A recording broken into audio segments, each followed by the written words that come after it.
ആഗോള കത്തോലിക്കാ സഭയുടെ മഹാ ഇടയന് കണ്ണീരിൽ കുതിർന്ന പ്രണാമം.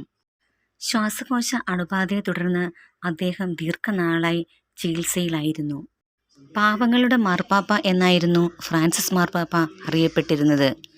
എന്നാൽ അസുഖബാധിതനായി വളരെ നാളായി ചികിത്സയിലായിരുന്നുവെങ്കിലും ഈസ്റ്റർ ദിനത്തിൽ അദ്ദേഹം 35,000 വരുന്ന ജനസമൂഹത്തെ കൈവീശി കാണിച്ച് അഭിസംബോധന ചെയ്തിരുന്നു. 88 വർഷം വിശുദ്ധ ജീവിതം നയിച്ച അദ്ദേഹം ലാറ്റിൻ അമേരിക്കയിൽ നിന്നുള്ള ആദ്യത്തെ മാർപ്പാപ്പ ആയിരുന്നു. സെന്റ് പീറ്റേഴ്സ് ബസിലിക്കയിലാണ് സാധാരണ മാർപ്പാപ്പമാരെ അടക്കം ചെയ്യാറുള്ളത്. എന്നാൽ പാവങ്ങളുടെ മാർപ്പാപ്പ എന്നറിയപ്പെടുന്ന ഫ്രാൻസിസ് മാർപ്പാപ്പ അതിൽ നിന്നെല്ലാം വ്യത്യസ്തനായി തന്നെ വളരെ ചെറിയൊരു പള്ളിയിൽ സാധാരണക്കാരനെ പോലെ അടക്കം ചെയ്യണം എന്ന് നേരത്തെ തന്നെ ആവശ്യപ്പെട്ടിരുന്നു. ബ്യൂണസ് അയേഴ്സിൽ ഇറ്റലിയിൽ നിന്ന് കുടിയേറിയ മരിയോ ജോസ് ബെഗോളിയോയുടെയും മരിയ സിബോരിയുടെയും 5 മക്കളിൽ ഒരാളായി 1936 ഡിസംബർ 17 ബെർഗോളിയോ ജനിച്ചത്. പോപ്പായി തെരഞ്ഞെടുക്കുന്നതിന് മുൻപ് ബ്യൂണസ് അയേഴ്സ് രൂപതയുടെ തലവനായിരുന്നു അദ്ദേഹം. ക്രിസ്തീയ സന്യാസി സമൂഹമായ ഈശോ സഭയിൽ നിന്നുള്ള ആദ്യത്തെ പോപ്പായിരുന്നു ഫ്രാൻസിസ് മാർപ്പാപ്പ. ബെനഡിക്ട് 16 മാർപ്പാപ്പ സ്ഥാനത്യാഗം ചെയ്തതിനെ തുടർന്ന് 2013 മാർച്ച് 19 ഫ്രാൻസിസ് മാർപ്പാപ്പ കത്തോലിക്ക സഭയുടെ 266 പോപ്പായി സ്ഥാനമേറ്റത്. ബെർഗോളിയോ എന്ന വിളിപ്പേരുള്ള മാർപ്പാപ്പ ഫ്രാൻസിസ് അസീസിയോടുള്ള ബഹുമാനാർത്ഥം ഫ്രാൻസിസ് എന്ന പേര് സ്വീകരിക്കുകയായിരുന്നു. ഈ പേര് ആദ്യമായിട്ടാണ് ഒരു മാർപ്പാപ്പ ഔദ്യോഗിക നാമമായി സ്വീകരിച്ചിരുന്നത്. ബ്രോങ്കൈറ്റിസ് ബാധയെ തുടർന്ന് സുഖം പ്രാപിച്ച് വിശ്രമത്തിലായിരുന്ന ഫ്രാൻസിസ് മാർപ്പാപ്പ 35 ദിവസം ആശുപത്രിവാസം ആയിരുന്നു. മാർച്ച് 23 അദ്ദേഹം ആശുപത്രി വിട്ടത്. ഏറ്റവും ഒടുവിൽ ഈസ്റ്റർ ദിനത്തിൽ മാർപ്പാപ്പ സെന്റ് പീറ്റേഴ്സ് സ്ക്വയറിൽ വിശ്വാസികളെ കണ്ടപ്പോൾ ഗാസയിൽ ഉടൻ തന്നെ വെടിനിർത്തൽ പ്രഖ്യാപിക്കണമെന്ന് തൻ്റെ ഈസ്റ്റർ സന്ദേശമായി അദ്ദേഹം ആവശ്യപ്പെട്ടിരുന്നു.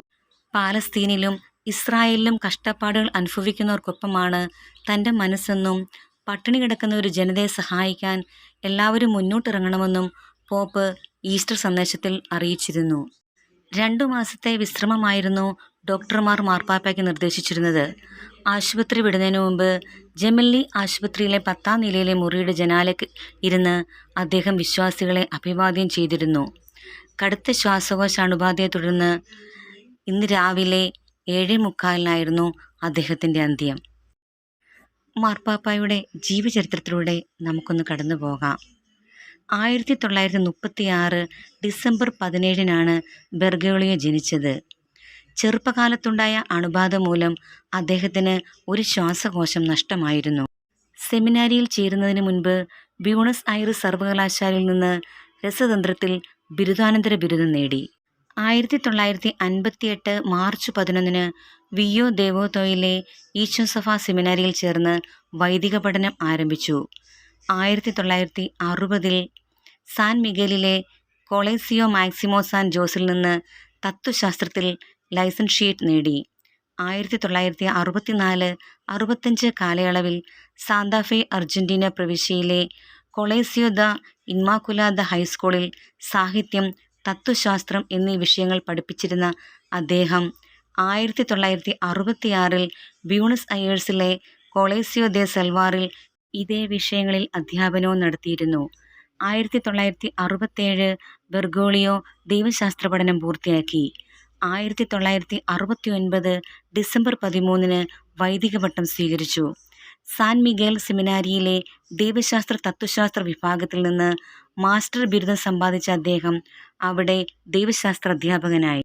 1973-79 കാലയളവിൽ അദ്ദേഹം ഈശോ സഭയുടെ അർജന്റീന പ്രൊവിൻഷ്യൽ ആയിരുന്നു. പിന്നീട് സാൻ മിഗേൽ സെമിനാരി അധിപനായി 1980 സ്ഥാനമേറ്റെടുത്ത ബെർഗോളിയോ 1988 വരെ ആ പദവിയിൽ തുടർന്നു.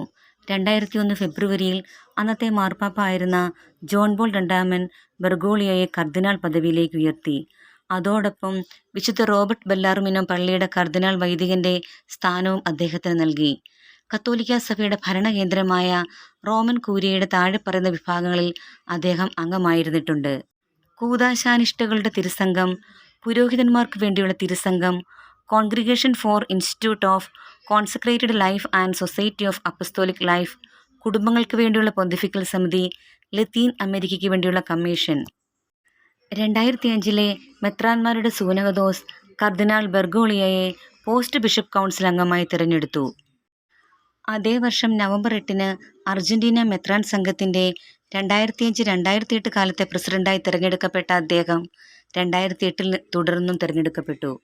ദൈവശാസ്ത്ര മേഖലയിൽ യാഥാസ്ഥിതികനായി അറിയപ്പെടുന്ന ഫ്രാൻസിസ് മാർപ്പാപ്പ ഗർഭഛിദ്രം, സ്വവർഗാനുരാഗം, സ്ത്രീ പൗരോഹിത്യം, വൈദിക ബ്രഹ്മചര്യം, കൃത്രിമ ജനന നിയന്ത്രണം മുതലായ വിഷയങ്ങളിൽ സഭയിലെ പരിഷ്കരണവാദികളുടെ മറുചേരിയിലാണ്. 20-ാം നൂറ്റാണ്ടിൻ്റെ അവസാന ഘട്ടത്തിൽ ലത്തീൻ അമേരിക്കയിൽ ക്രിസ്തീയതയിൽ ശക്തി പ്രാപിച്ച വിമോചന ദൈവശാസ്ത്രത്തെ മാർക്സിസത്തിൻ്റെ കറവീണ ആശയ സംഹിതയെ കണ്ട് അദ്ദേഹം തീവ്രമായി എതിർത്തു. എങ്കിലും സാധാരണക്കാരോടും സമൂഹത്തിൽ താഴെക്കിടയിലുള്ളവരോടുമുള്ള ഫ്രാൻസിസ് മാർപ്പാപ്പയുടെ പ്രതിബദ്ധത ശ്രദ്ധിക്കപ്പെട്ടിട്ടുണ്ട്. മതങ്ങൾക്കിടയിലുള്ള ആശയവിനിമയത്തെ അദ്ദേഹം പിന്തുണയ്ക്കുന്നു. നിയന്ത്രണമില്ലാത്ത കമ്പോള വ്യവസ്ഥയെ വിമർശിക്കുന്ന ഫ്രാൻസിസ് മാർപ്പാപ്പ സമത്വരാഹിത്യത്തെ സ്വർഗവാതിലിന് മുൻപിൽ അലമുറയുയർത്താൻ പോകുന്ന സാമൂഹിക പാപമായി കാണുന്നു. സാധാരണക്കാരനായ യാഥാസ്ഥിതികൻ എന്ന് അദ്ദേഹം വിശേഷിപ്പിക്കപ്പെടുന്നു. ബെനഡിക്ട് 16-ാം മാർപ്പാപ്പ സ്ഥാനത്യാഗം തുടർന്ന് 2013 മാർച്ചിൽ നടന്ന പേപ്പൽ കോൺക്ലേവ് 2-ാം ദിവസം 5-ാം തവണ വോട്ടിങ്ങിൽ കർദിനാൾ ബെർഗോളിയോയെ ആഗോള സഭയുടെ മാർപ്പാപ്പയായി തിരഞ്ഞെടുത്തു. 2013 മാർച്ച് 19 ഇദ്ദേഹം സ്ഥാനമേറ്റു. സാധാരണ ഞായറാഴ്ചകളിലാണ് മാർപ്പാപ്പയുടെ സ്ഥാനാരോഹണ ചടങ്ങുകൾ നടക്കുന്നത്. എന്നാൽ ഇത്തവണ ചൊവ്വാഴ്ചയാണ് ഇത് നടന്നത്. ആഗോള സഭാ മധ്യസ്ഥനായ വിശുദ്ധ യൗസേപ്പിൻ്റെ ഭരണ തിരുനാൾ കണക്കിലെടുത്താണ് ഈ മാറ്റം. പുതിയ മാർപ്പാപ്പ വിശുദ്ധ ഫ്രാൻസിസ് അസീസിയോടുള്ള ബഹുമാനാർത്ഥം ഫ്രാൻസിസ് എന്ന പേര് സ്വീകരിച്ചു. നിലവിൽ തൻ്റെ മാതൃഭാഷയായ സ്പാനിഷിനു പുറമെ ലത്തീൻ, ഇറ്റാലിയൻ, ജർമ്മൻ, ഇംഗ്ലീഷ് എന്നീ ഭാഷകളിൽ പ്രാവീണ്യം നേടിയയാളാണ് ഫ്രാൻസിസ് മാർപ്പാപ്പ. നിരവധി ചാക്രിക ലേഖനങ്ങൾ രചിച്ചിട്ടുള്ള അദ്ദേഹത്തിൻ്റെ ആദ്യത്തെ ചാക്രിക ലേഖനം വിശ്വാസത്തിൻ്റെ വെളിച്ചം എന്നതായിരുന്നു. ഔദ്യോഗിക വസതി ഉപേക്ഷിച്ച് നഗരപ്രാന്തത്തിലെ ചെറിയ അപ്പാർട്ട്മെൻറ്റിലായിരുന്നു ജീവിതം. പൊതുഗതാഗത സംവിധാനത്തിൽ മാത്രം യാത്ര ചെയ്യുകയും ഇക്കണോമി ക്ലാസ്സിൽ മാത്രം യാത്ര ചെയ്യുകയും ചെയ്തിരുന്നു. ഇറ്റലിയിൽ നിന്ന് കുടിയേറിയ കുടുംബത്തിൽ പിറന്ന ബെർഗോളിയോ 1282 വർഷത്തിനു ശേഷം ആദ്യമായി യൂറോപ്പിന് പുറത്തുനിന്ന് പാപ്പ പദവിയിലെത്തിയ ആളാണ്. ലത്തീൻ അമേരിക്കയിൽ നിന്നുള്ള ആദ്യത്തെ പാപ്പ, ദക്ഷിണാർദ്ധ ഗോളത്തിൽ നിന്നുള്ള ആദ്യത്തെ പാപ്പ, ക്രിസ്തീയ സന്യാസി സമൂഹമായ ഈശോ സഭയിൽ നിന്നുള്ള ആദ്യത്തെ പാപ്പ എന്നീ നിലകളിലും ഇദ്ദേഹം ശ്രദ്ധേയനാണ്. സഭയിൽ പുതിയ മാറ്റങ്ങൾ സ്ഥാനാരോഹണത്തിന് ശേഷം ഉടൻ തന്നെ ഇദ്ദേഹം വരുത്തുകയുണ്ടായി. അതിനാൽ മാറ്റങ്ങളുടെ പാപ്പ എന്ന് മാധ്യമങ്ങൾ ഇദ്ദേഹത്തെ വിശേഷിപ്പിക്കാറുണ്ട്.